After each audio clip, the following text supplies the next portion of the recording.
Welcome to day 6 in Databricks series. In this video, we will learn how to connect our Azure Data Lake Storage Gen2 and create Delta storage in Databricks. Let's go back here in my Azure portal. What kind of instances I had created already? You can see here I had created one Databricks kind of notebook. Can you see this is Databricks instance, and I had already created my RGT which is resource group. Inside this Databricks I had created this notebook. So if you are supposed to rename this part, you can see this would be the first file. So I'm going to rename as this notebook as day 6 part 1. So one more thing, if you are creating this Databricks instance, make sure you are creating premium one, because otherwise you will not get this SQL databases here, the SQL warehousing part. Another thing, you won't have this one where we had Delta live tables. These options will be disabled for you if you will create non-premium Databricks instances. Now, if you want to connect your data storage, you will have to go back here inside this storage. I'm going to create new storage. I had created already ADLS Gen2, but I'm going to create this new storage here. So what is the first step? You can come back here. Inside this first step, I'll have to create, in order to access data lake storage using service principal, I'll have to create my ADLS Gen2 with name Delta DBS G2. So let's create this instances first. So I'm going to select my resource group, which is RGT. I'm going to name it Delta DBSTG, Databricks Storebook, or 1, 2, 3. Let's give it different name, or let's say 4, 5, 6 if it is already there. Now this name is available for us. Now select the same region here, select prime services for my ADLS Gen2, and I'm going to select this standard one. Okay. Now I'm going to convert into the LRS, which is not necessary. Next, go to the next here. I'm going to select hierarchy namespace for my ADLS Gen2. Review and create. It will take few minutes, sometimes few seconds also. Let's create it. Okay, meanwhile it's going to create. So we can see here this is showing connect to Azure Data Lake Storage Gen2. So if you scroll down, I'll share this link in description. You will find this is going to create a client secret for your service principal. First we need to create this one. In step 3, you will have to grant service principal access to ADLS Gen2. Then we will have to add client secrets to Azure Vault. So in practical, in IT company we use Azure Key Vault, but I'm not going to use for this research purpose, practice purpose. We will directly use this key. Then we will have to go here in Key Vault block workspace and provide all these stuff. Can you see this is showing copy? I'll have to copy this code and we'll have to paste here.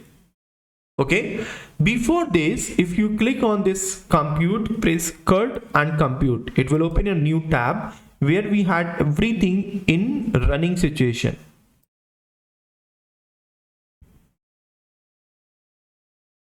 Here we had our running cluster. This cluster is having configuration of unrestricted proxy, single user, performance is 15.4 something, node type is standard DS3v2, and I had unchecked this use photon acceleration and it will be terminated after 360. Okay, so this DVO is very less because I had unchecked this photon acceleration. So come back here, in day 6 part 1, I have the secret key. From where we will be using this secret key, I'll be showing this part here.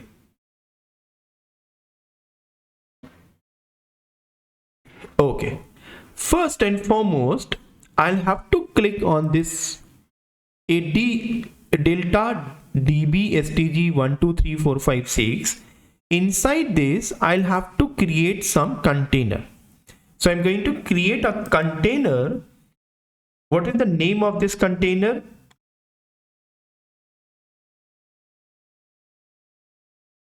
I'm going to create a container name test. So I'm going to create it. Inside this container, I'll be creating directory. So you just click on this add directory here, and you will find this would be asking you any name. So I'm going to create a name. I'll be assigning to name of this file. Let's say this name is sample. Let's save it, and inside this directory I'm going to upload an CSV file. Browse for file, countries 1.file CSV is here. Let's upload it here. Can you see this is showing countries1.csv? Now I want to access this CSV file in my Databricks notepad, but we need some constraint. So inside Databricks instances, create a compute resources policy. So I'm going to create this one. So you will have to create this Azure Microsoft Entra ID. So you will have to give permission for this. So this is Microsoft Azure Entra ID. Previously it was known as Azure Active Directory. Inside it, you are supposed to create some service principal. You will have to create on this one. Can you see here we have app registration? You can go here from app register from this link, or from left hand side you can see this is showing this option, left pane, app registration. So I'm going to click on this app registration from on left hand side, where you can create an app. You can now you are supposed to click in new registration. Can you see this is showing new registration? Now in this new registration, I'll having the name. So this name would be access, db access. Now I'm going to register, leaving all settings as it is. Do not change anything from this registration. Leave other settings as it is. Now you can see this application ID is here. Copy to clipboard, go back here, code this one, and can you see this application ID is here? Just delete it and paste this application ID here directly. You can store in some other notebooks as it is, and afterward you can paste all these IDs directly. But I'm doing this process directly. I can see this directory tenant ID also. So I'm going to copy this one, and can you see this directory ID is there? Just delete this one and just paste it here. All right. Now I can see something service credential, from where you will get this service credential. So what we had done, we had also copy secret key from left side, secret keys. You can go back here, secret keys. Here you can see this is showing certificates and secrets from left pane. You are supposed to click new client secret because we are going to create this credential. So I'm going to create new client secret and give description. So inside this description, I'm giving DB secret as name. This would be DB secret, leaving other option as it is. Click on add. Now copy value from this one. Can you see this secret key is there? Copy this value and paste it here. This is service credential actually. So just put some quotes, double quotes, and paste it here. Do not paste without quotes, otherwise it will throw an error on the screen. Now I'll have to paste. Can you see storage account everywhere? 1, 2, 3, 4. So let's remove this first line. This is not necessary here. So I'll have to store that storage account. What is the name of this storage account? You just go back here in home, and we had this name, and just copy this storage account name and paste it everywhere you are finding storage account.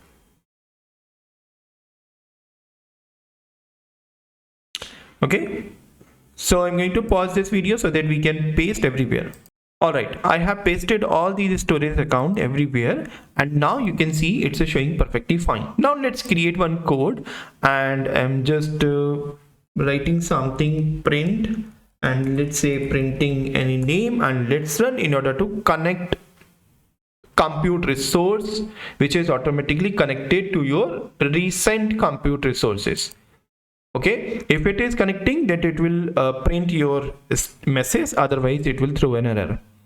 So it's printing now. Now I can run my connectivity, which is credential part. Can you see this is showing perfectly fine? All right.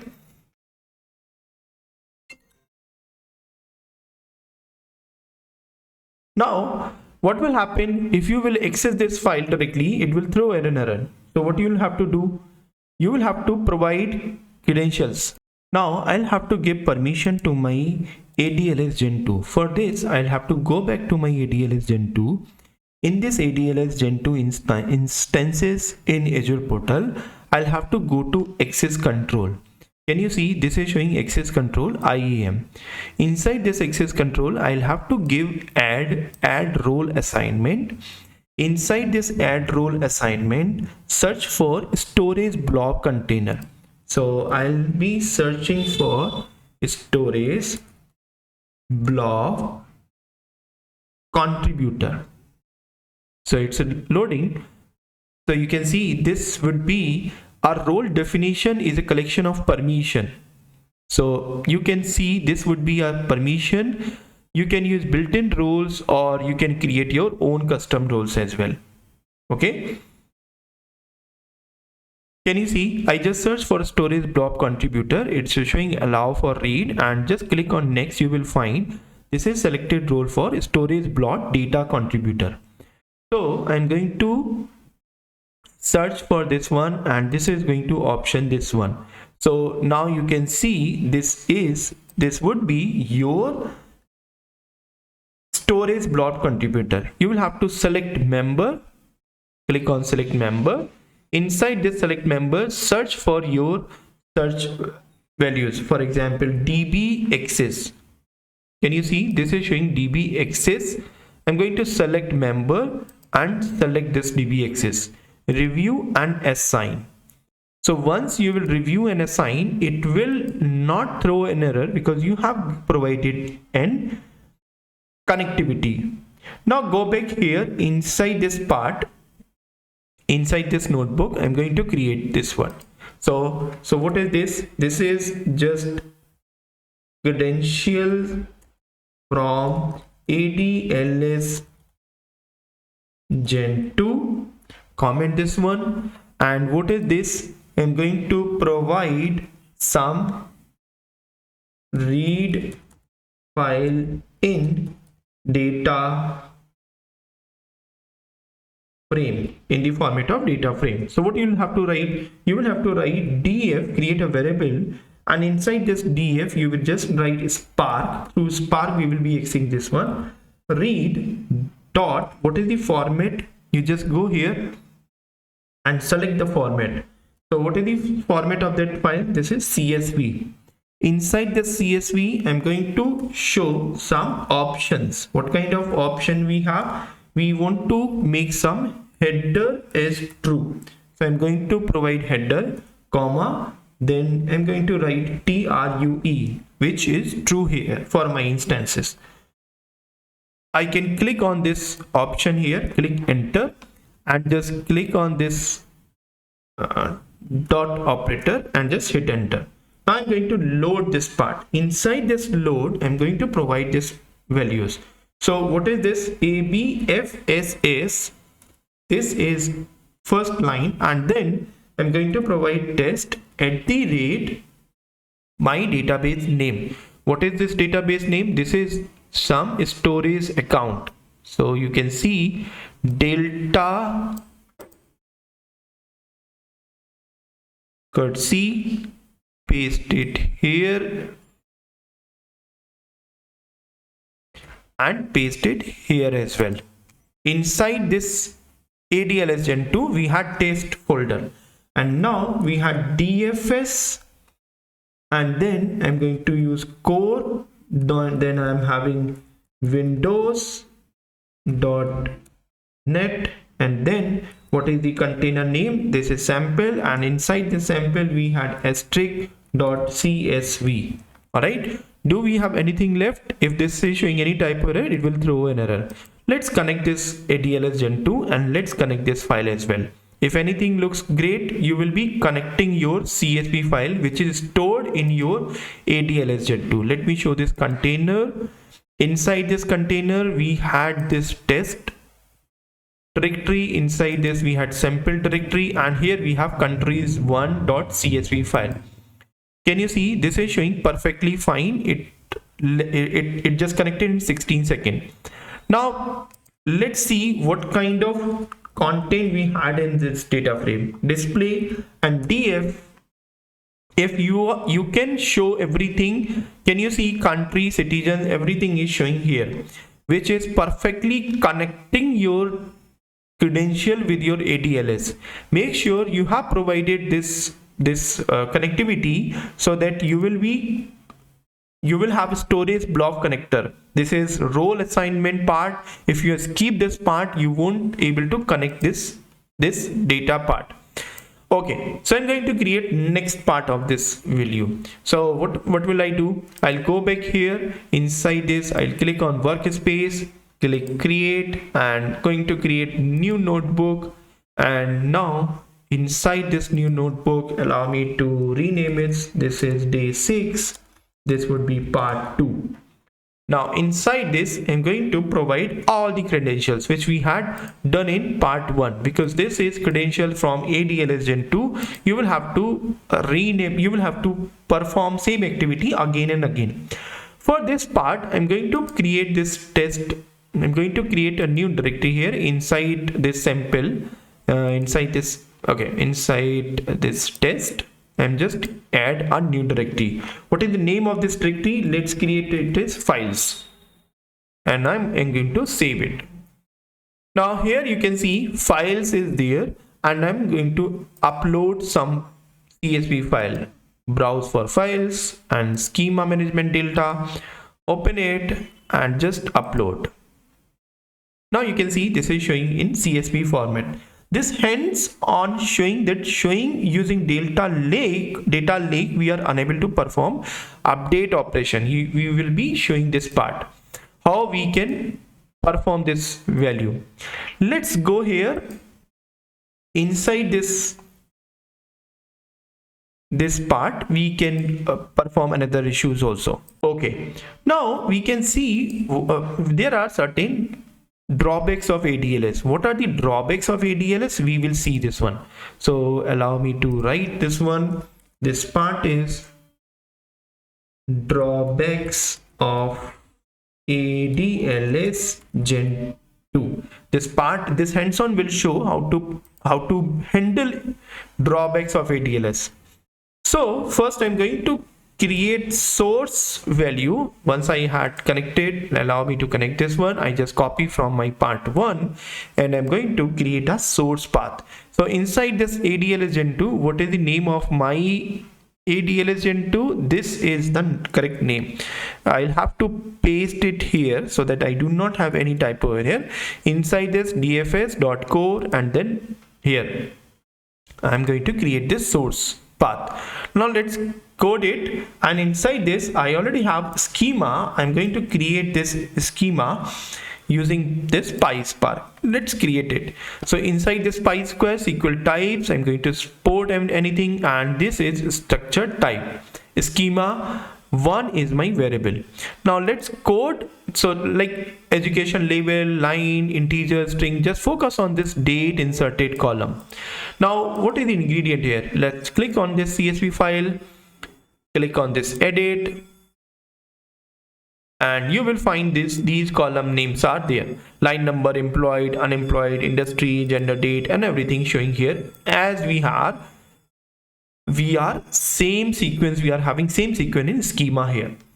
Now you want to create a data frame. So I'm going to create a data frame with this schema. Okay, let's paste it, which is ready-made code here inside this files. Can you see this is the file folder? Here we have inside test, we have files. Inside this file, I'm going to retrieve everything. Just rerun this one using this schema. Why this is showing? Because maybe this is showing a schema and this is showing this particular value.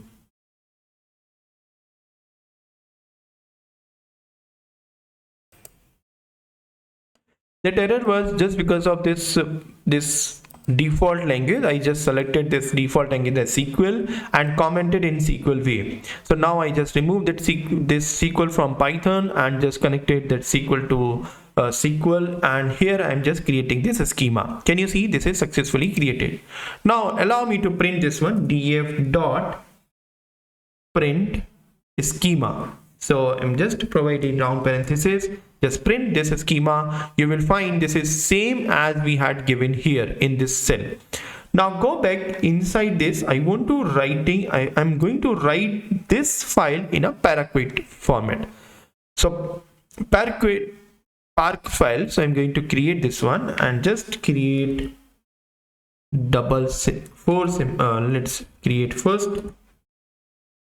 Let's create this heading. So I'm going to write in a Park format. So I'm going to create df.write inside format. What is the Parquet? This is Park format, and mode is overwrite. If this file is already there, it will overwrite. Otherwise, it will create. Source, what is source here? You can go back here. This is the source, entire address is there. Inside this source, I'm going to create Park folder. This will create a new folder. Let's run this code. This will create a Park. This is, can you see? This is showing Spark jobs. If you go back here inside this test, we had already created files and sample. Now this is new folder or new directory, Park folder. Inside this Park folder, we had so many files are there in Park format. You can see these are all the Park size. If you click this one, you will find several metadata kind of. Can you see this is not readable because these are Park file and sometimes these are not represented properly. Now go back part 2 here. Inside this cell, I'm going to read this Park file. So let's create a text file. Inside this text file, I'm going to provide this heading. So this is reading Park file. Now I'm going to create a new variable df_park inside spark.read format Park, and using the same folder, Park folder, I'm going to read everything. All right. Can you see this is showing this part here? Now I'm going to read this Parquet form. So I'm going to click this one. You can see I just read this Parquet form file, and here I'll have to print schema of this Parquet. So just print it, this schema. So using this df park file, I'm just printing this schema, and this is showing the same schema here. But I'll have to run SQL query. For this, I'll have to create some view. So I'm going to run SQL query. Just run this cell, and inside this SQL query, I'm going to run this create or replace temporary view. So inside this view, I'll have to run my SQL code. So I'm going to write SQL code where I'm going to update where education level is equal to high school. I'm going to set education level to school. Let's run this one. Can you see this is showing update table is not supported temporarily. This is one of the drawback of my ADLS, that we cannot go with this part. We cannot update table once it has been created. All right, this is the first drawback. Now if you are trying to create a Spark SQL, that is not also supported. So if I go back here, update Spark SQL query, update Parquet file, view, set education level, where education level is equal to high school. Let's run this cell. You can see this is throwing error. Update table is not supported temporarily. This is drawback of ADLS Gen2. You can see. If you are applying some filters and overview, now I'm going to create this code. Oh, let's create first heading. So I'm going to create this heading, filter and override. So what will happen? So using the same Parquet data frame, I'm going to apply filter. Some have filter here. Education level is equal to filter. Let's run this code. Can you see this is showing perfectly fine? Now can I run this code here? Yes, I'm going to create, writing this format Parquet mode, and just save in temp folder. So temp directory I would say. So just it is creating, and you can see, just go back here, and inside this test we had 3 directory, but now you can see this is showing 4. First we created files, first we created sample, then we created files, then we created park folder using code, and then just few seconds back we just created temp folder. Can you see this is showing temp folder? Now you can go back here in temp folder, you can see this is showing multiple park file. Now inside this park file you can also read these park file from temp folder. So I'm going to create this text file, just double heading. Now I'm going to read this park file from temp folder. So just creating a temp data frame. Now spark.read.park and source is temp directory. Now I can create this one. Let's display this content. Do we had successfully written? Now let's display this df.temporary. Can you see this is showing high school, everything is just there. All right, so do we had written updated anything? No, we had not updated this education level, which means this is one of drawback of ADLS Gen2 for not updating or for not providing this update folder. Now let's see what kind of update folder is there, what kind of drawback is there in our ADLS Gen2. So here are some drawbacks.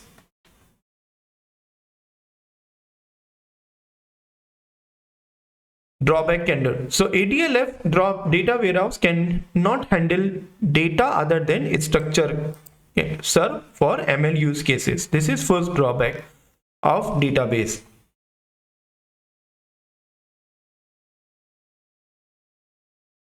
Okay. Now I'll show the part of Databricks drawbacks also. So how we can create this Databricks. I'll provide this PDF also in the message box, in the description box.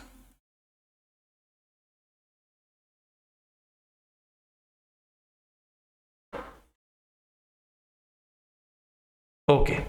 Now let's create this. Let's create on this workflow. Inside this workflow, let's create another notebook. I'm going to, inside this workspace, I'm going to create a notebook. This would be day 6 part 3. I'm going to day 6, rename it part 3. Inside this notebook, I'm going to show how to handle this drawback using delta table. Okay.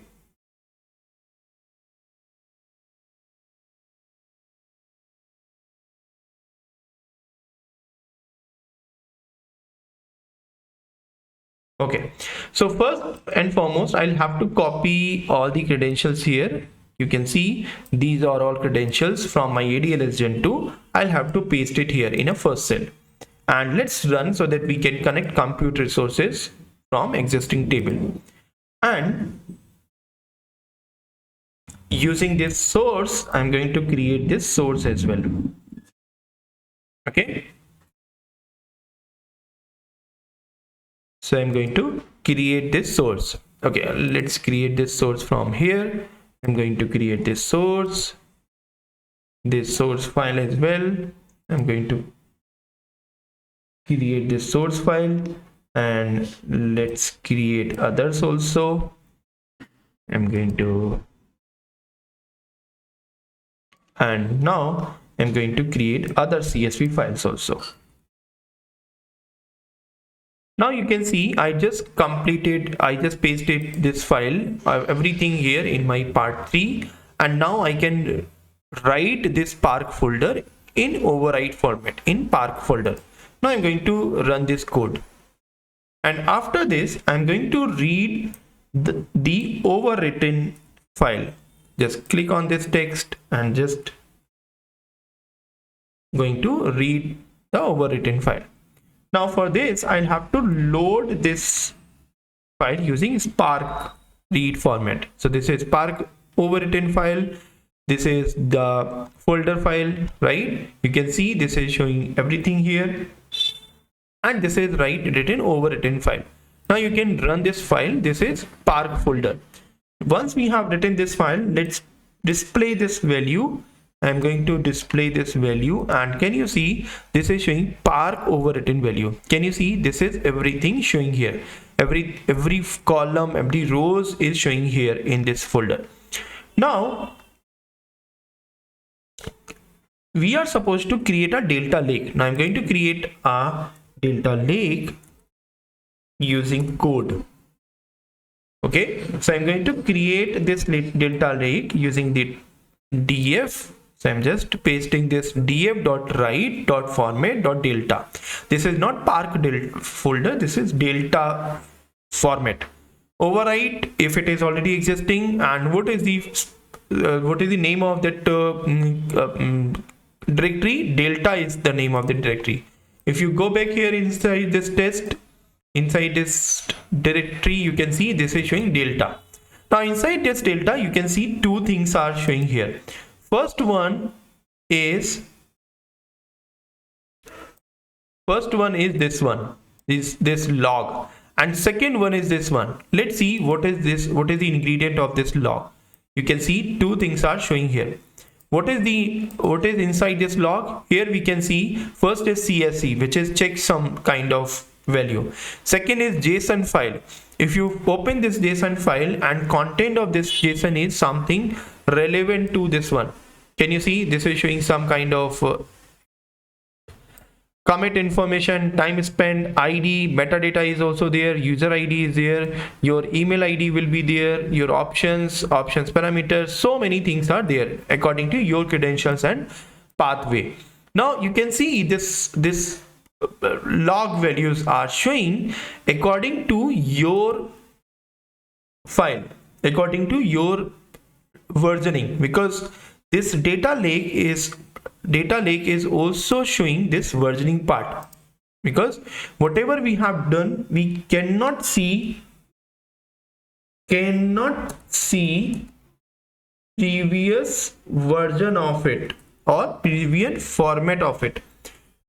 What is the role of delta here? We can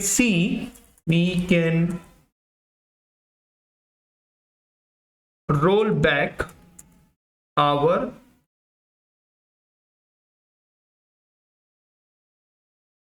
previous version as well in delta format, right? So we are going to look at this file.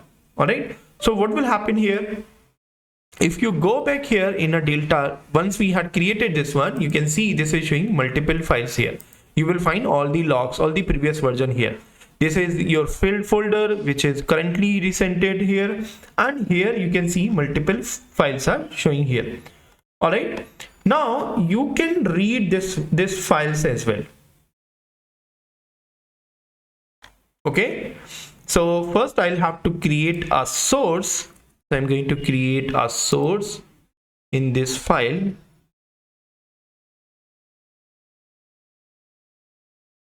So let's paste it here. Inside this source, I'll have to provide current name of my Dale C and delete this 1456 and let's assign this name here. Now go back here. Inside this one, I'm going to display something. So I'm going to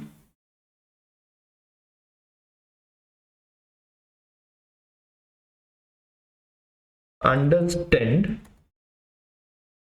transaction log files. How we are dealing with transaction log files. Let's run this while using db files. Can you see inside this delta field we had so many other things also. Now what kind of transaction logs are there? You can see this is showing same delta log, size, modification, what kind of modification you have done. Okay, if you want to see other part, you can see the delta logs also showing different attributes. You can see here inside this data logs we had certain things here. Okay, so many things are showing here. Now go back here, you can see multiple metadata are showing here. If you want to display this JSON format, you can display the same JSON format also. I am just pasting here, and instead of this file you will have to paste your correct storage file. I'm going to copy this one and paste it here, and let's run this JSON file. This is showing all your commitment, metadata, protocol, path directory, everything is showing in a value format because this is your data format. Now I'm going to read my data lake file using code. Let's run in a text mode. This would be heading for my data lake file. So I'm going to create a df and accessing the same path using source and delta. I'm going to running this cell. This will display everything, and if I want to print schema of this file, you can see this would be schema of my current file. If I want to display this one, you can see this is gonna display here, and you can see this is going to display. Can you see everything is showing display? If you can see, this is education level, line number, and everything is showing here. But what if we want to filter anything? Can we filter anything here? Yes. So I'm going to display this one, df delta is equal to df.filter. So I can see education level is equal to filter. So let's display what kind of, how many rows do we have? Once we have filtered this rows, we have total 112 rows after filtering this education level. Can we overwriting the same file in delta folder? Yes.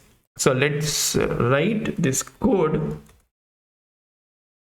using the same, overwriting the same file in data folder. So I'm going to provide this file and I'm going to write this delta.write.format delta overwrite and save this file in delta lake. Can you see this is going to write everything?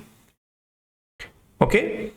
Now if you go back in test folder, you can see inside this delta we had multiple logs. Can you see this is logs are now increasing? Can you see 2 logs are not showing? Previously there were only one crc, checksum and json, but now we had 2 things here. Okay, which means we have done something, we have written something. Allow me to read this file. You can read this JSON which is just created by us. You can see this is showing this one. Okay, we had given incorrect data name, so I'll have to provide this name. Go back here, provide, replace this value and rerun this code, which is going to display your JSON file which is recently defined by you. Can you see this is showing operation write, Parquet, Park file, user ID, what is the timestamp, and everything is showing here. Okay, so